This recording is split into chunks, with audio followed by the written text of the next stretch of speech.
ममाईच्या किचनमध्ये आज करूया उपासाची दाण्याची आमटी. दाण्याच्या आमटीसाठी लागणारं साहित्य: एक वाडगा भरून भाजलेले दाणे, हिरव्या मिरच्या, लाल तिखट, कोथिंबीर, चिंच पाण्यात भिजत ठेवली आहे 10-15 मिनटासाठी, आणि आलं आणि जिरे.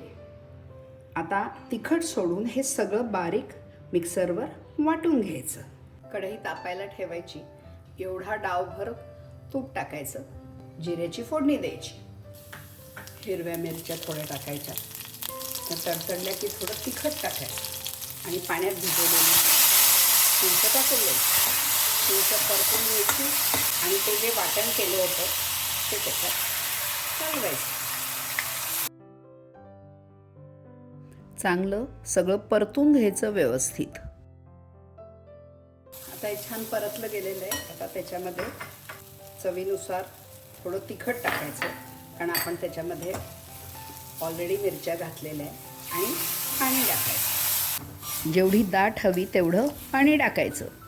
चिंच घातली आहे त्याच्यामुळे त्याच्यात गूळ टाकून द्यायचा आणि चवीनुसार मीठ टाकायचं. थोडं अजून पाणी टाकायचं आणि 10 मिनटं उकळू द्यायचं. आता छान उकळी पण आलेली आहे आणि चांगला वास पण येतो आहे. ही आपली उपासाची दाण्याची आमटी भगरी बरोबर खाण्यासाठी एकदम तयार.